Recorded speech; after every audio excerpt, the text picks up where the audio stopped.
Hey folks, this is Kirk Smith with ICHE. We are celebrating the final home stretch of a very long spring session, made so through the bill HB2827. So where are we at? Well, we are not ready to say with absolute certainty we've won because in theory we cannot say that. But what we can say is we are very confident that for all practical purposes, we can't see this bill going anywhere for this spring session. And so if that remains accurate, we praise God for that. We give him praise for his grace through many of you, through prayers, attending, witness slips, phone calls. We're so grateful for all that's been done. Now, once again, you hear our language that we don't think. We're not using the words absolute certainty yet because we want to be accurate. We have pushed that scenario and pushed that scenario all session long because it's so easy for an organization or for a group or for an individual to say one line that causes a lot of anxiety and a lot of problems. So I want to make sure you hear our language specifically.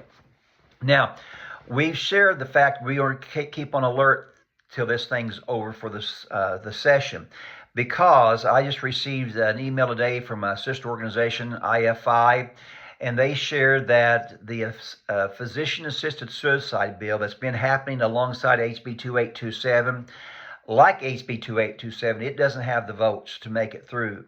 But here's what they've done in the closing days of the session.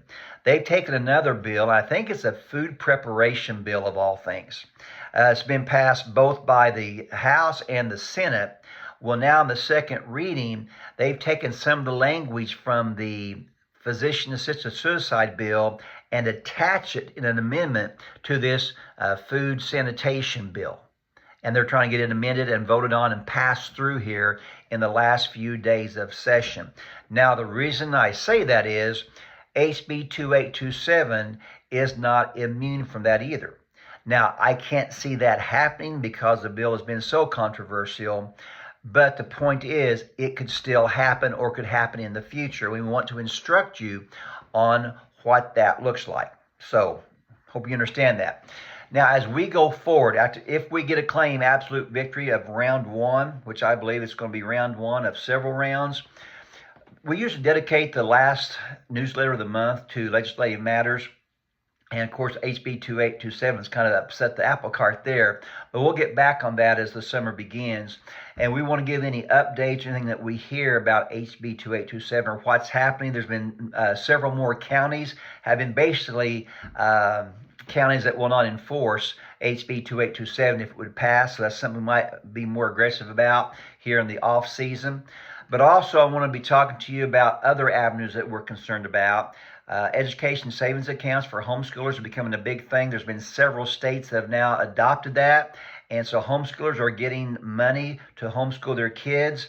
ICHE is very concerned about the trajectory of that bills. And so I will hopefully share some things as we go on this summer, because in the Bible I see if Satan cannot overwhelm us, he will undermine us instead. And I see that as a potential undermining, if that makes sense. So stay tuned as the summer goes along.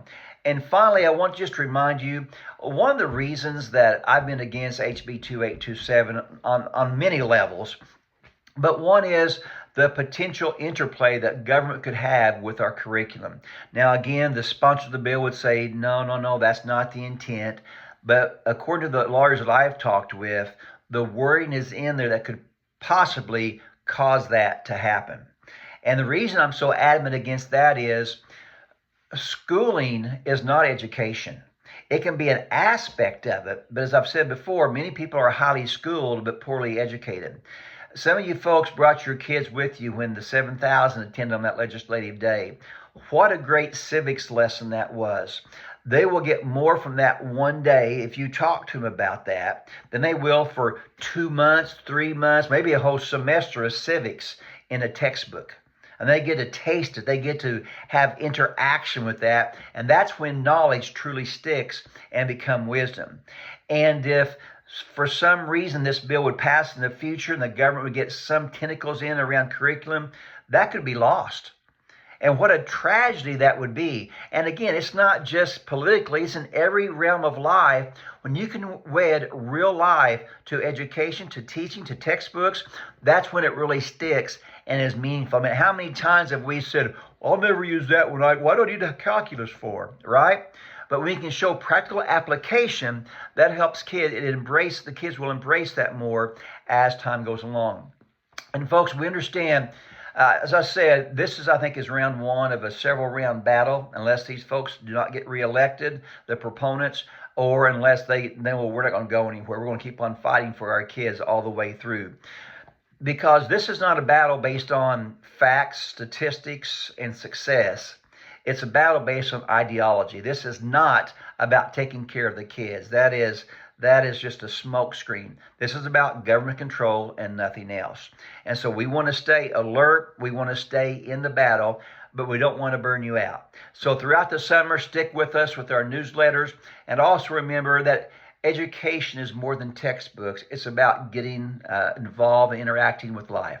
So folks, thanks so much for all you have done, all you continue to do. I pray you have a great summer for those who are taking the summer off, and be ready to engage again to fight for our freedoms in 2026. This is Kirk Smith with ICHE.